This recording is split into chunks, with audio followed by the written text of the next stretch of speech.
So obviously, coming off his win over Josh Taylor, Teofimo Lopez has got a hell of a lot of options at this point in time. Obviously, he mentioned post-fight that he's got issues to deal with his personal life that he's got to deal with first before he can actually even think about boxing. But truth be told, I think he's probably got one of the most best options in this division, because you got Devin Haney, you got Ryan Garcia, you got Rolly Romero. He can actually try to become undisputed. A unified fight between him and Rolly Romero, I would actually give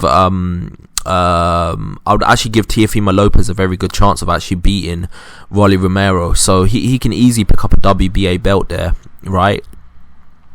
With that being said, there's like I mentioned before, you got Gervonta Davis, you got Devin Haney, you got Rolly Romero, you got several fighters that this guy can actually potentially fight and become potentially undisputed at light welterweight.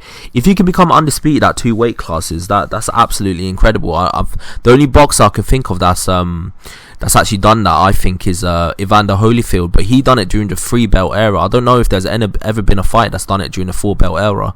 If he can do it during the 4 belt era, that would actually cement his legacy and actually put him up there as probably one of the best fighters of his generation. If he can actually do that, it's one thing doing it in 1 weight class. I think the fight that's is probably going to come closest to doing it is probably Errol Spence, because he's about to fight Terence Crawford, because he's about to fight Errol Spence.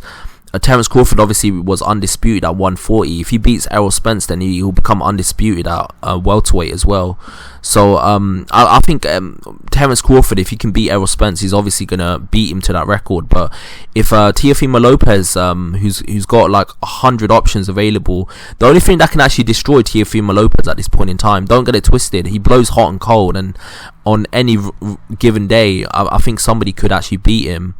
If they're on point and Teofimo Lopez is not.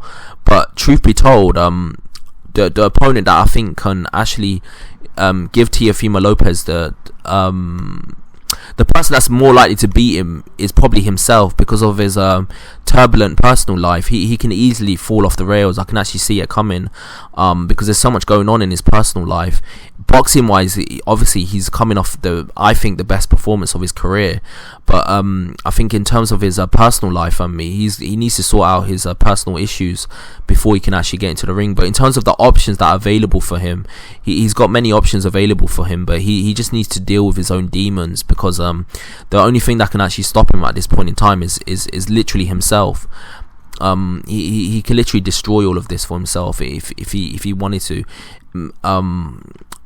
I think he does probably have a few like self-destructive tendencies, and he does seem to be a fighter that does seem to blow hot and cold. So I would not be surprised if coming off this massively great performance, that he can easily just fall off the wayside and actually become a fighter, because that's exactly what happened after he beat Lomachenko.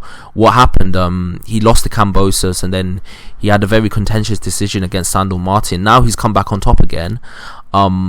He needs to stay on top. So to be fair, I think it's a psychological crux with a lot of fighters. They'll manage to accomplish something really great, and then all of a sudden they just fall off. It's happened to so many fighters. Like, it happened with Andrew Ruiz. It happened with obviously the most famous example is probably Buster Douglas. After he beat Mike Tyson, he just fell off. To be fair, I don't think Teofimo Lopez is in that camp. It looked like he was gonna be, because after his win against Lomachenko, it looked like he fell off. But now that he's beaten Josh Taylor and he's given one of the best performances of his career, he's not in that camp. He can come back, but like he just needs to get his own personal life and his personal issues under wraps, and then he can literally accomplish anything he wants to. But it's on him to do it. It's on him to not self-destruct and let his personal life destroy him. So yeah, that's just my opinion. Tell me your opinion. Who do you think Teofimo Lopez should fight next? Do you think he should keep going,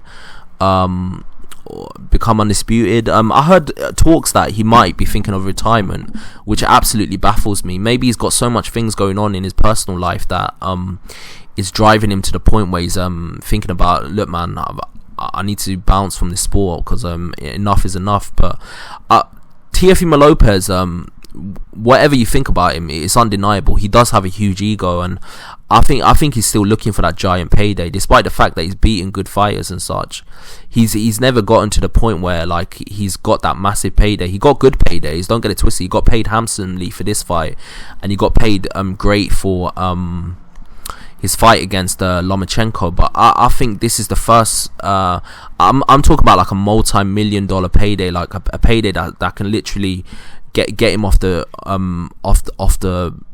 another page, like a couple million. Like he's looking up for that type of payday, and he can get that against the likes of the Ryan Garcias of the world, the Gervonta Davises of the world. He can get that because Gervonta Davis, I believe he made about 4 million in his fight against Ryan Garcia. So if he was to fight Teofimo Lopez, that would be a huge fight. And if he was to fight Devin Haney, that would be another huge fight. So these are potential paydays for him that could be massive, that he could potentially get if he can get his head together. So yeah, he's got a lot of options, but he's also, despite the fact that he's on point and he's accomplishing all these great things, his turbulent personal life could be what hinders him and makes him fall off the edge. That's just my opinion. Tell me your opinion below. Do you think what I'm saying is true, or do you think it's complete nonsense? Like and subscribe to the channel. Got a lot more content coming your way. Peace out.